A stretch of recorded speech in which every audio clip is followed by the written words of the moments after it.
स्वागत है वसीम साहब आपका। बताएं सर क्या करना चाहिए। पहले तो आज एक्सपायरी के लिहाज से जैसा आप सुबह कह भी रहे थे कि अच्छी मजबूत एक्सपायरी होनी चाहिए, धीरे धीरे हम ऊपर की तरफ बढ़ भी रहे। एक बार आउटलुक मार्केट का और साथ ही अपडेट्स भी।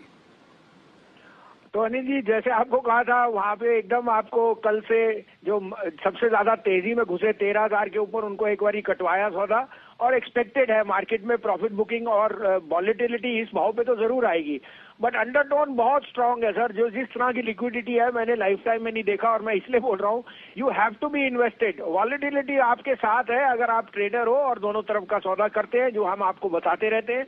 और आप देख ही रहे हो, आज फिर पीएसयूज आपको सुबह बताए थे वो भी आउट परफॉर्म कर रहे हैं, तो कोई ढील नहीं है। I think this will be a smart recovery into December and as we get into the series. जो ब्रेथ है वो पॉजिटिव इसलिए मैं ज्यादा कह रहा हूँ बिकॉज आपके जो ब्रॉडर मार्केट है वहां आउट परफॉर्मेंस है, और वो 7, 8, 9, 10 दिन हो गए आप देख रहे हैं कैसे शेयरों में चल रहे हैं। आपको सुबह का अपडेट तो मेरे हिसाब से ये 12,913 के बीच में एक्सपायरी 12,900 पे भी हो जाए, that will be the key and that will be healthy for the market. उसी तरह से मैंने जैसे आपको कहा था बैंक निफ्टी में भी 29,500 तक का मुझे दिख रहा था मूव, और मैंने आपको उसी समय 29 पे कहा था कि we can see a 500 point rally, और आपने देखा banks are the ones which have led from the front. तो सुबह का अपडेट रहा सर, बैंक ऑफ बड़ौदा आपको 48 में कहा था, वो 50 रुपए बिक गया, प्रॉफिट बुक कीजिए। और 827-28 में एचसीएल टेक 845 बिक गया, वहां पे आप short term trader intraday book कर सकता है। उसके अलावा कल आपको 2 दिन पहले एल&टी फाइनेंस 72 में कहा था, वो 76-75 हो गया।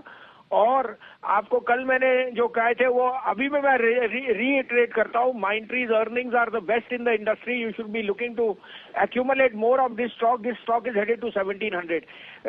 अब आप कहें तो मैं कॉल दूं, दोनों दिग्गज स्टॉक्स हैं जो मेरे हिसाब से अगले महीने और अगले साल के सबसे बड़े आउट परफॉर्म्स हो सकते हैं। अनिल जी,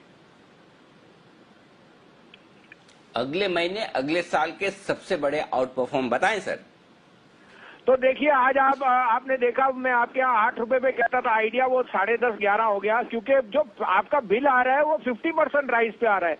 उसी तरह से भारती में जो हमने 410 से कहा था 500 जाके वापिस, तो यहाँ आपको आंखें बंद करके भारती लेना चाहिए 464 रुपए, बिकॉज जो इनके आरपूज है I think they are the highest in the last 3 years और 3.5 years, और ARPUs are only set to go higher. Bharti ये बताएंगे नहीं, लेकिन I am sure Bharti is headed toward 550, that is will be my target in 2021 early. तो भारती लीजिए 464-65 में, 458 का स्टॉप लॉस आज के लिए, नेक्स्ट वीक के लिए 485 का टारगेट। दूसरा बाय होएगा जो आज आपने रिजल्ट देखे, वो मैं भी चौकन्ना रह गया सीमेंस के रिजल्ट देख के, और सीमेंस इज अप 10%। और जो सीमेंस इलेक्ट्रिशियन में इलेक्ट्रिकल्स में करता है वो एक डिवीजन है एल&टी का। एल&टी है हाइड्रोकार्बन इंफ्रास्ट्रक्चर, तो L and T is 5 times the size of Siemens and L and T is a no brainer at 1100-1105। तो 1080 का stop loss, but L and T is headed to 1300 in early 2021।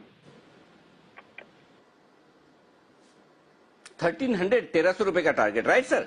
तो चलिए ये है आपके लिए सीमेंस में खरीदारी, माफ कीजिएगा एल&टी में खरीदारी करने की राय और भारतीय एयरटेल में खरीदारी करने की राय। दोनों ही स्टॉक पसंद है भसीन साहब को, यहां पर आप तेजी करके चले। और मैं लेवल्स आपके सामने रख दूं, भारतीय एयरटेल 458 के स्टॉप लॉस से आपको खरीदना है, 550 इन्वेस्टर्स के लिए, 485 टारगेट होगा आपका ट्रेडर्स के लिए। एल&टी खरीदना है 1080 के स्टॉप लॉस के साथ, 1300 रुपए का टारगेट। शुक्रिया भसीन साहब।